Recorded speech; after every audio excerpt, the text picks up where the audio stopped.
You're talking about not even communicating about it. I'm talking about them not being present. These 150,000 girls that amongst a good ratio, a good number of them do not have functioning parents in their lives. Don't you think we should be preaching traditional Households. household?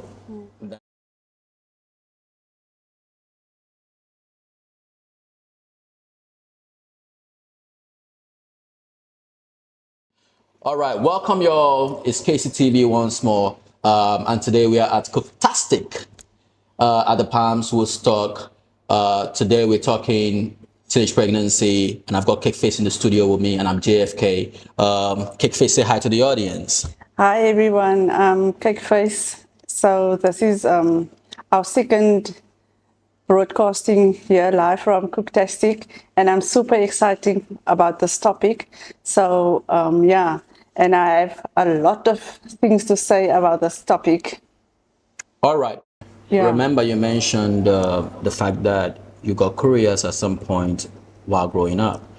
What was the motivation for you? What motivated or what fed into your curiosity that made you feel like you needed to get this information about teenage pregnancy, sexual education, and all that? What was the motivation behind your curiosity? Was it a parent or was it a friend? What spurred you on to make the decision to feed your curiosity in topics pertaining to, teenage pregnancy and sexual maturity and If I looked at my family history, my mother, she wasn't a teenager, but she wasn't married when she had my elder sister.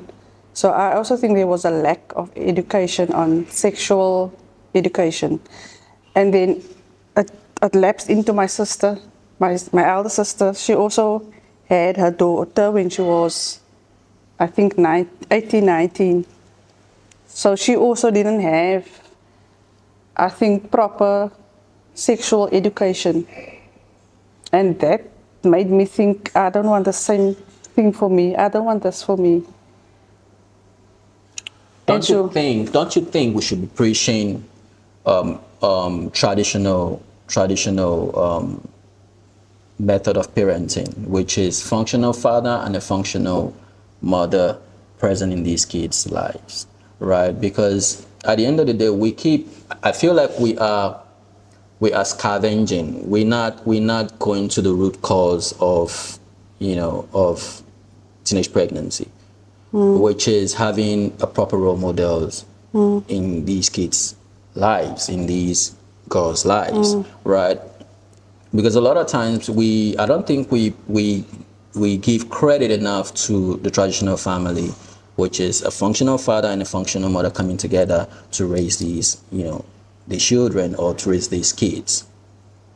but it was, don't you think that, I don't know how you feel, but in an African household, parents don't speak about sex on a whole. No, but what I'm saying is, are these parents even are they present in these kids, in these children, in these teenagers' lives, right?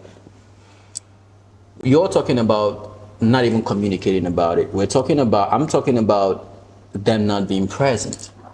I Because understand. over 150, these 150,000 girls that between the space of 2002 and 2003, which the numbers would have upped by now, amongst a good ratio, a good number of them do not have functioning parents in their lives, right? Yes. Don't you think we should be preaching traditional Households. household than just talking about, oh, we can talk about the problems or we care, Yeah. but at the end of the day, is there a feasible solution to the problem? I'm more of, can we find a long-lasting solution, a sustainable solution to these problems, than just talking about it and saying, oh, these are But how happening. are we going to do that?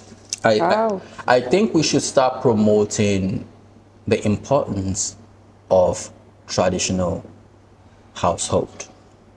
Because I feel like, yes, I understand since the inception. I don't want to get into the feminism and all this, all the story, but I feel like if we cannot see what the dysfunction that is happening in within the family tree, if you cannot see it, then we're not calling a spade a spade. And I'm all about calling a spade a spade. I feel like we should go back to the days where everything, there's gender role, there are gender roles. A man knows what to do, a woman knows what to do. The man can go fend, get the money, pay the bills. The woman sit at home, takes care of the kids, right? Give them the proper training that they need. And the father can come in once in a while and administer discipline, where need be. I feel like the kids these days needs to experience love, not just the maternal love, but I feel the best of both worlds. A Yeah. little bit of the maternal love and a little bit of the paternal I think love, so too. right? The mother will administer the love, the father will administer the discipline. Yes. But if we keep thinking that this whole, we can wing it, and this is of lesser importance, or the feminists want to do their own thing, and they don't think the males play or the men play a huge functional role in the family, then we're going to be shooting ourselves on the foot. I agree with what you have to say, because it's super important for the mother to know her role and the father to know his role, and the mother shouldn't step into the father's role, because there's where Clash. the clash, yeah, and the confusion starts with the children, I think. Okay, but do you consider yourself a feminist? I used to think I was a feminist, but not anymore, because in order for me to function, I need a masculine energy next to me.